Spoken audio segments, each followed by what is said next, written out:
we're honestly just gonna wing it from there. Let's do it. That's how we gotta do it. Yeah.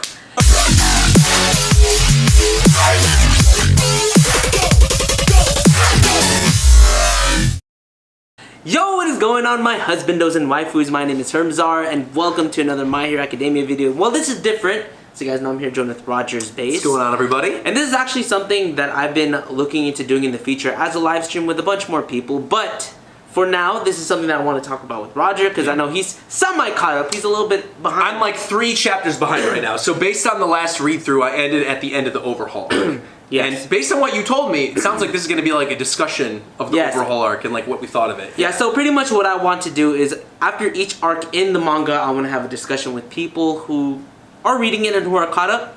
Let me know in the comment section below who you guys know, because it'd be a lot of fun. But okay, we're going to talk about this Overhaul Arc. Okay. Because it's not my favorite arc, but wow. Wait, what's your favorite arc? Huh? What's the camp arc? Camp Arc's your favorite? Camp Arc is 3 for me, I think. Camp Arc is my favorite Camp Arc is 3, yeah. No, but is Camp Arc considering the All Might fight? Oh, no, I consider that a separate Okay, arc. because that's my favorite. That's my okay, the All Might fight. Yeah, and then it's Camp. Yeah, because that happens after the Camp Arc, so yeah. Yeah, because I always put it into 2 because that's when they kidnap Bakugo and they have to say Bakugo. So I always put those together. But I guess you're right. That's a separate arc. But then I think Overhaul is like probably number 3. Then it's so good. It's really it was a lot longer too. Yeah, you say so. I'd say it was like double the length of the Camp Arc. Yeah, it's double like a regular arc, because I thought it was gonna finish at a certain point, but they kept going on and on. But there was so much in this chapter that I felt like is definitely going to evolve my hero into a different direction than I thought it was going to be. Yeah. And a lot of people I've been watching, for example, Chibi reviews. Oh yeah, Chibi. And I've been watching a lot of people who are talking about discussions about, is my hero going to be just like Fairy Tail? Because there's no depths. There's Mirio might get his powers back because of Aries' quirk. So I was not worried about it, because I felt like this is definitely going to change everything up, because not only is the students learning more about improving their powers and how they can use it, but there are definitely there's a lot of damage. There's a dark backstory now. Yes. There's more villains being introduced. Though I will say they say some villains are just being reintroduced. We just haven't seen them in a while. Yeah, well, that's true. But I mean, if you look at the villains that we were even reintroduced to during the Overhaul Arc, I feel like they're focusing on a select few. And I think they're doing that for a reason. Because, like, I'm not going to say, like, that what's your favorite girl? Toga. I'm not going to say, like... Best girl. I know, best girl. I'm not going to say, like, Toga and Twice and those characters are, like, morally gray. But I feel like that's the direction it's going in. Yes. I feel like, little by little, Shigaraki and All For One and all that stuff, that seems like that's... Well, no, I always get them confused. No, One For All is Deku. I'm right. Yeah. Y'all in the...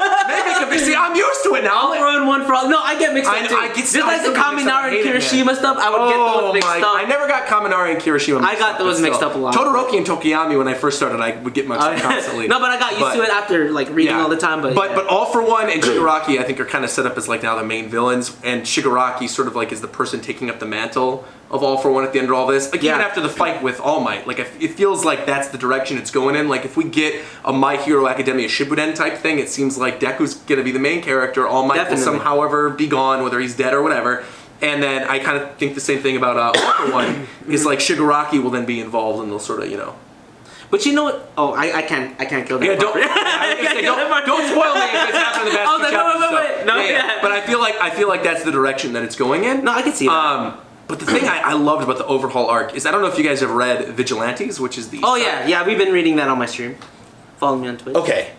Like, the fact that they introduced the drugs from that side story in such a prominent way into this arc, like, I think it's just so cool, because it expands the world, because for a long time people were like, is Vigilantes canon? Like, what's going on with it? Clearly now it is. Like, canon. Clearly. Yes. And where I left off was where Stain was introduced. Yes. Like, where Stain, where they're like, this is how Stain was created. Right. That's where I left off. Right. And I just read that like 2 days ago. 2-3 days ago. The stuff with Stain and Knuckle Duster. Yes, my mind was blown. I was like, really what the heck? Yeah. What the heck? Yeah. Here's a clip of my reaction. Blood paralyzed them. Quirk, blood curdle. Wait! Wait! Wait!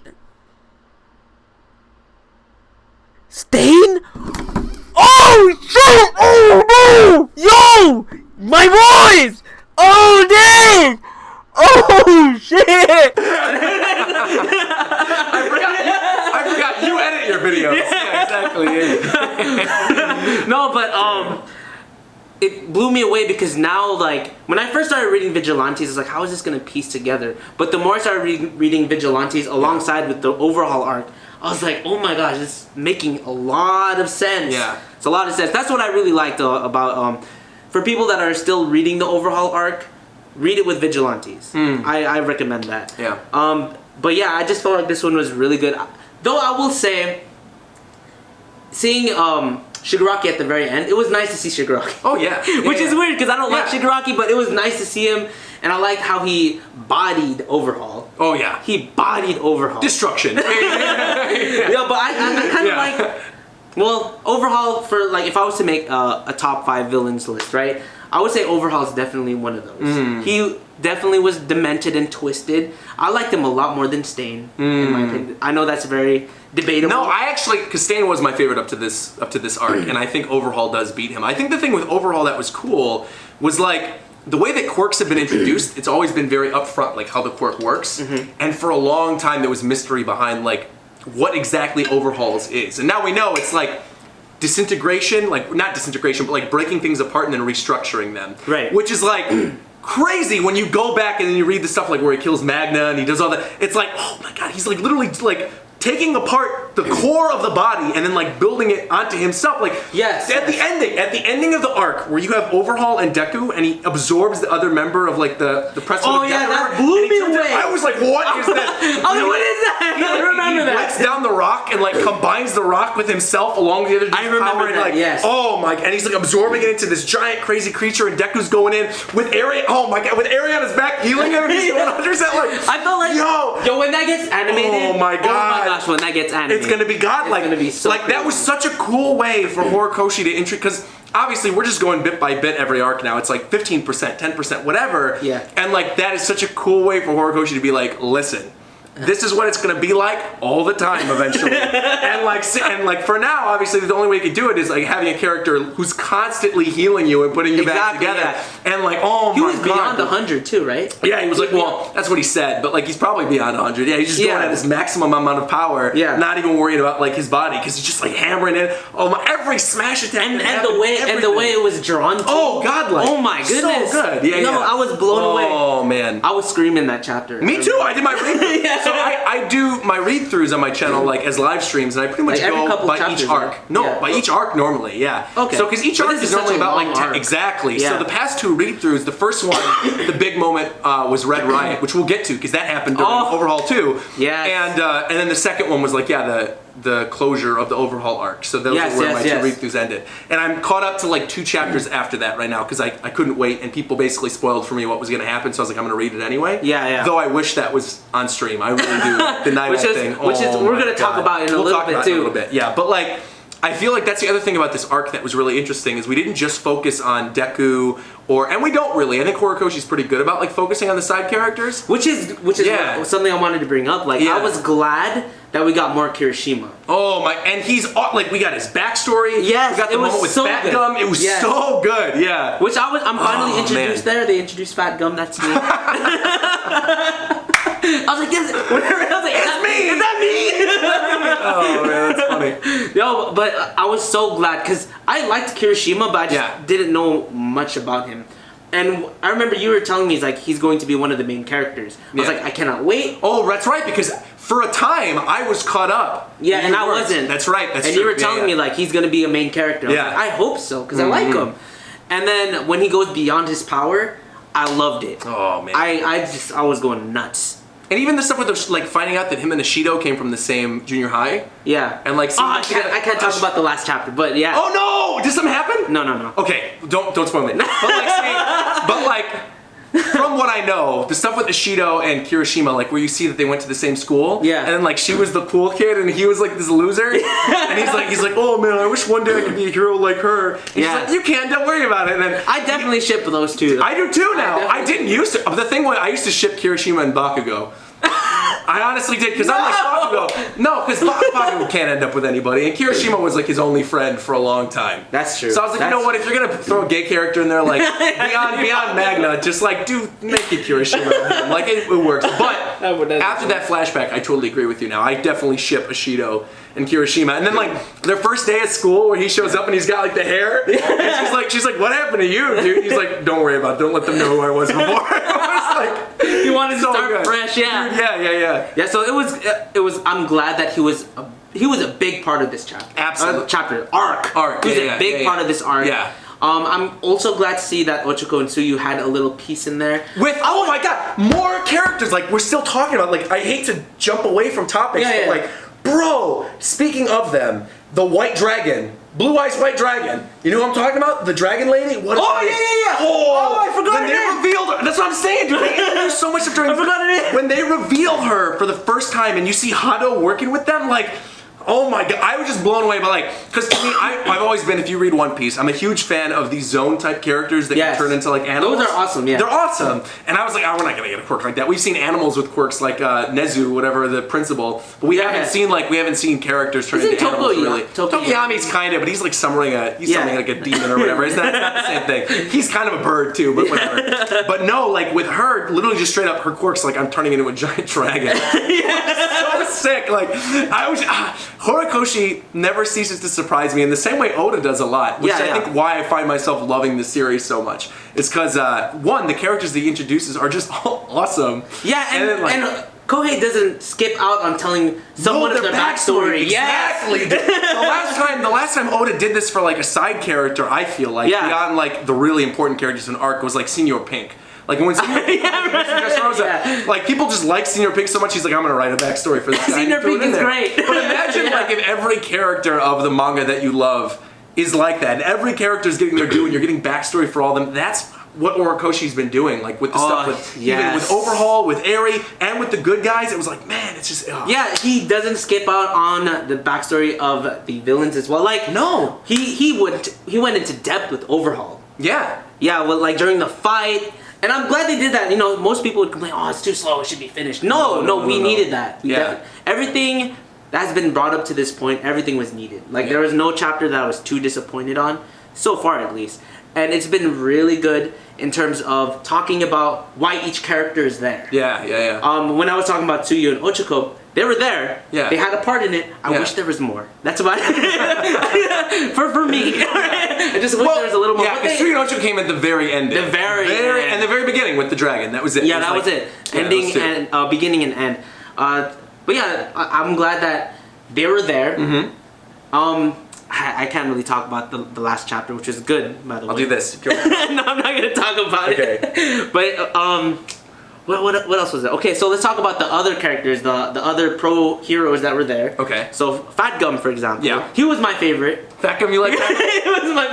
I meant when I said Fat Gum on your stream when you were at CND. I meant it like rice gum but fat. Yeah. But like when we're like, oh, there's also. We were talking about that's what. Yeah, I was like, wait, you're talking about the My Hero character. No, I was talking about rice gum. I am the fat rice gum. Yeah. But then when I realized that Fat Gum is also a character in My Hero. Yeah. And when I was reading it, I was like, that's me.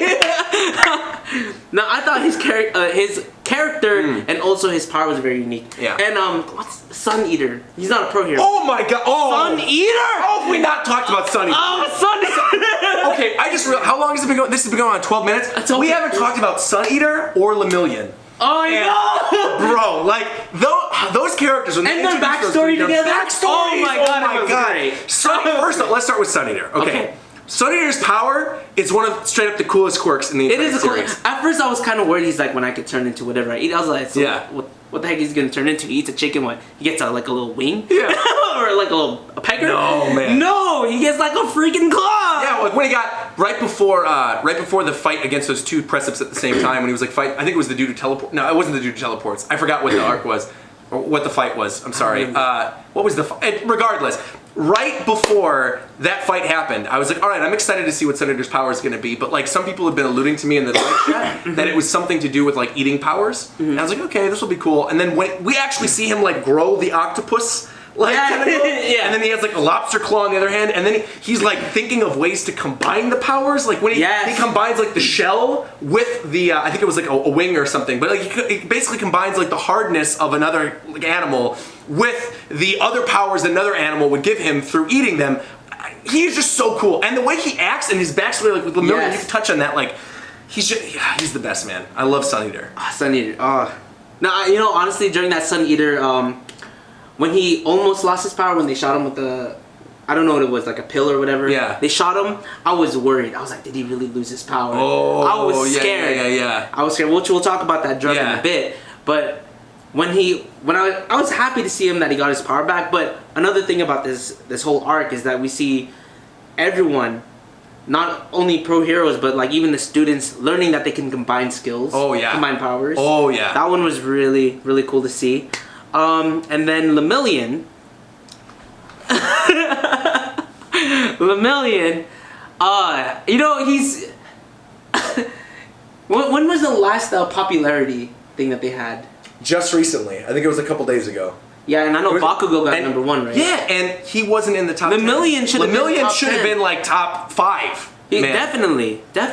I mean, okay, Bakugo is definitely deserving of the number 1 spot. Yeah, I guess. The rankings. To be fair, the rankings were really weird because like not Monoma. Whom I think Monoma's the stupid guy. Shinso, the guy with the brain control powers. He was number 10. And Kirishima was like 12. Kirishima was like 4, man. No, Kirishima, isn't he 12? No, on the recent rankings, Kirishima's like 12. 3 or 4. He's really high up there. It's Bakugo, Bakugo, Deku, and then I think it's like Aizawa or something. And then Aizawa's in there, that's right. He's up there, and then Ochiko's the only one in the top 10 that's a girl. No one else. Who's yeah, but Lemillion should have made it. I 100% agree. He should have made it. I think this is an unpopular opinion, maybe. I think Ida should not be up there. Ida's like, he was cool during the Stain Arc, has done very little since then. I agree. And like, I also don't see anybody ever talking about Ida in the way that he would be like one of the top 10 most popular. Yeah, because the last time he was like super relevant was during the Stain Arc. Yeah. That's the last time he was really relevant. Yeah. And even with the most recent chapter, you don't worry about this as a spoiler, but he didn't really contribute much. I mean, I guess his personality is just really out there, but I definitely don't think he should have been on there. Shinso, you said, was in there? Yeah, Shinso should have been on there. I didn't look at it thoroughly, but I don't think Shinso should have been on there. No. Aizawa, of all people. Aizawa kind of makes sense. I get that. He was an important part. The two that were missing, I think Sue might have been on there. Sue probably was on there. If Sue wasn't on there, Sue definitely should have been on there. Suyu? Yeah, Suyu. I don't think... And I think Lemillion would probably be the other choice I would put up there. Lemillion should have at least made top 10. At least top 10. Yeah. Yeah, because when we were introducing this arc, I was like, no, there's no way I'm gonna see another character that I'm really gonna like. Yeah. Because everyone is just come and go. They just come and go. Then Lemillion gets introduced. His personality is great. Very similar to All Might. Yeah. Which I can see why they wanted to give All Might's quirk over to him. Yeah. But what if he had 2 quirks? Would that have worked? Because wouldn't he turn into like those Nemu? Whatever they're called. Oh, the Nomu. The Nomu, yeah. Nomu. Yeah, that's true. Well, unless you're somebody like Todoroki, right, who was born with basically Oh, that's right. Todoroki is fire and then Fire and ice. Yeah. Yeah, but he was the, how do I say it? Best boy of this whole arc. Yeah.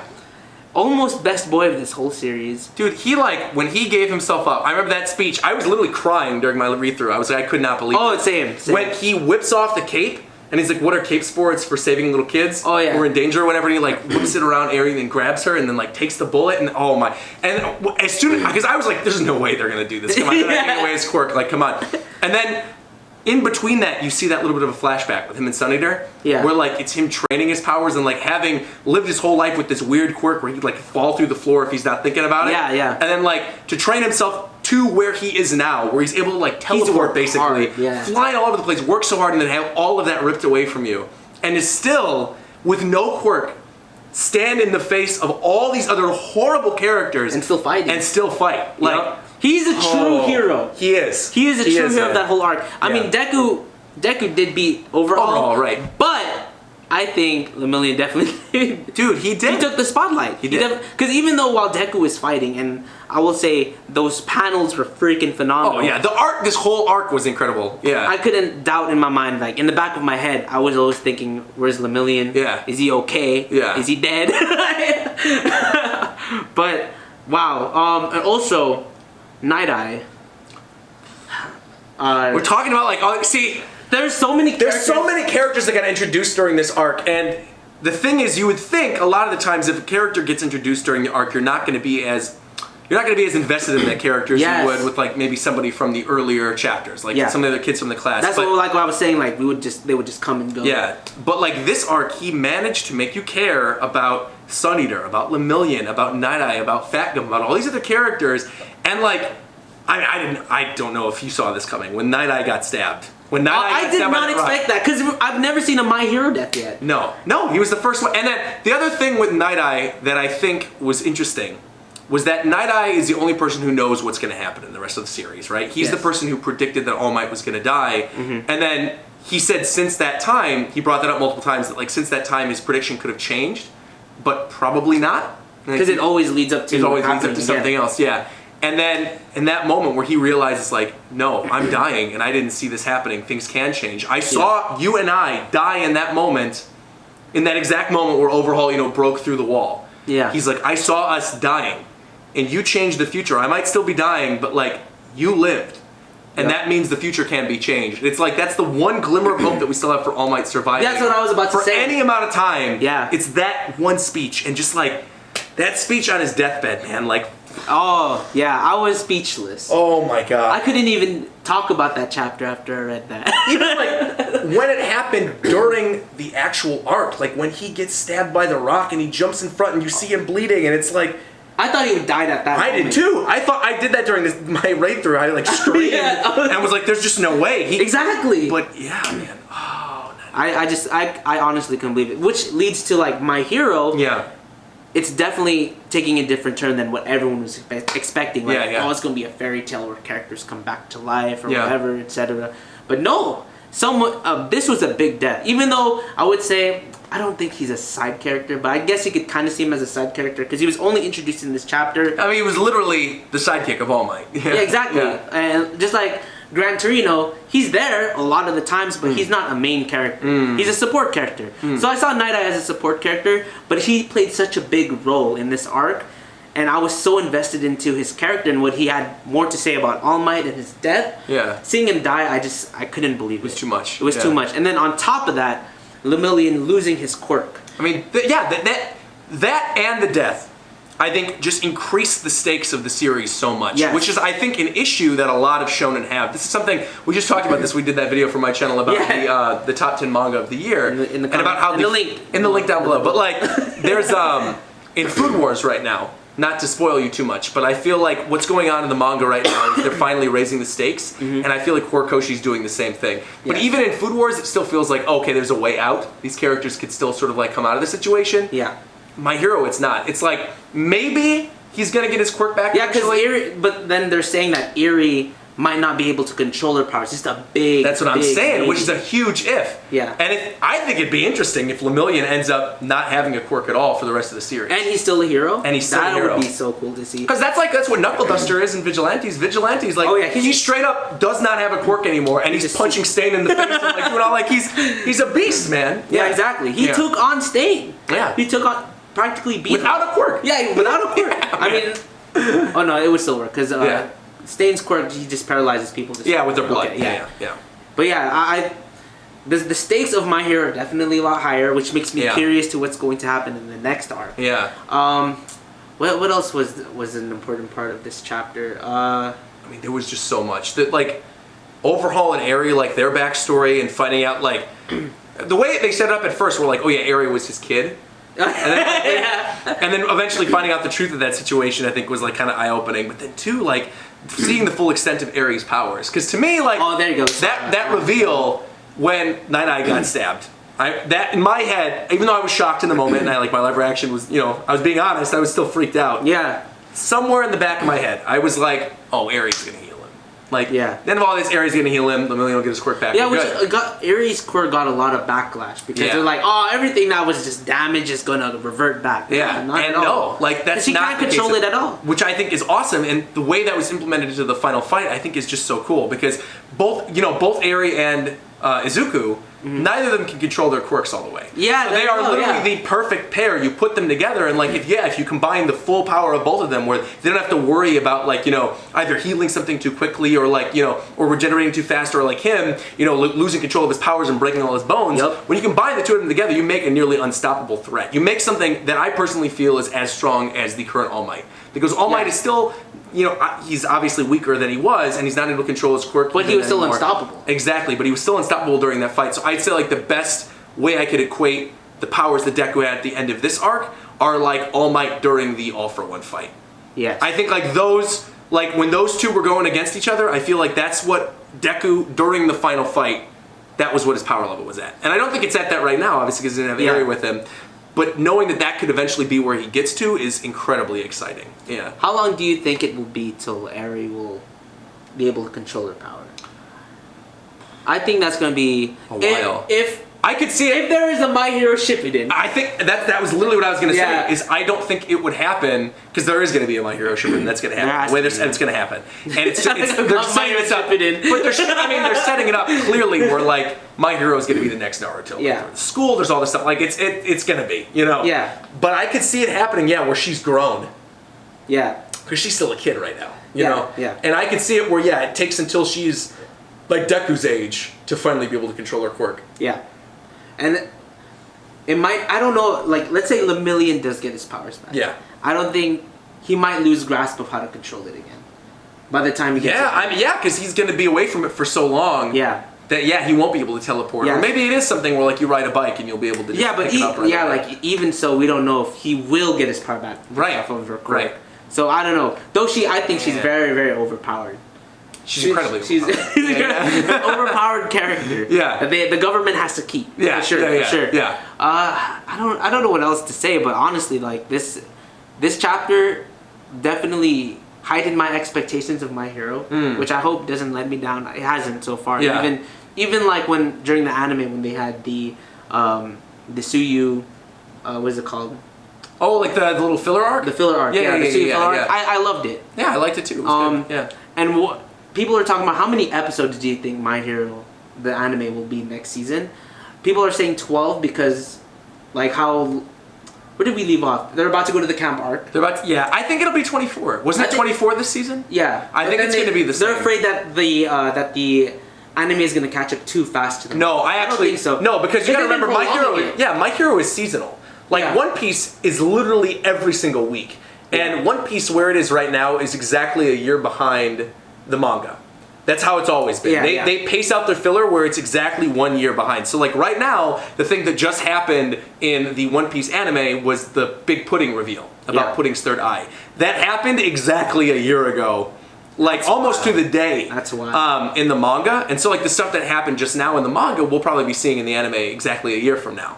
And that's because again, it's a weekly anime. It's something that comes out every single week. Whereas My Hero has the ability to like delay for a season and run pretty consistently for like 3 months and then be done. And by that point, you got to think of it like this is like right now where we are in the story. Like you said, we're going to enter the camp arc, the stuff with All for One and with like All Might. And then maybe even get a little bit into this stuff too, and on top of that, too, I think this is what happened. Something happened after that fight and before the overhaul stuff. Oh, the internships. The internships, yeah. I could see the internship stuff happening. And then at the end, where the season ends is like Overhaul breaking into. That's what I'm thinking. I could see the big cliffhanger being Overhaul meeting with the League of Villains, and then Manga being like, "What are you doing?" And he just touches the arm, and then. Explodes. And this is what's going to heighten the sales of My Hero next year. Yeah, and people are going to be like, what? In the anime, because they're going to be like, who is this dude? What are his powers? Exactly. And that then allows them to take that entire year of manga, which is again weekly versus a seasonal, to then by 2019, when they have like season 4, go through all of this material and the material of whatever we're getting for the rest of this year and next year. Yeah. So like it's at a really good spot where if they just keep doing a season that's like 24 episodes and wait every year, they'll always be pretty much in sync with what One Piece is at right now. But again, the problem is One Piece is weekly and so is the anime. So it's easier to catch up if there wasn't filler, whereas with this, there's not. So, yeah. Though I also think like even what we saw in the manga is that the manga versus the anime, where we last left off, what were they doing? They were doing the tests, right? The final exams. Yeah. They prolonged one chapter into 3 episodes. Oh man. Yeah. No, I guess they did. They did. Yeah, and yeah. they separated each exam because when we They started did. the You're manga- right. Yeah, they did. Yeah. They did. Yeah, yeah. Yeah, so I think that's what's going to happen, so they can prolong what's going to happen. So I would be okay with like a filler or 2 episode though, too. exactly. Because like I like the filler. The fillers were good. It was really good. It was Yeah, really good. Yeah. So regardless, I cannot wait to see what's Same. going to happen in this next arc. He's going to read everything that's going to happen probably on stream. So Yeah, I will. I'll do a live read. But anyways, guys, thank you so much for tuning in. If you guys enjoyed, make sure you guys go ahead and drop a like. Check out if you guys are not subscribed to Roger. Why are you here? Go subscribe to me. And definitely check out the top 10 mangas that we did. Yep. In the comment section, it'll be in the description down below. Anyways, guys, thanks so much for coming through. We'll see you in the next one. Bye bye. Am I still fat Chinese?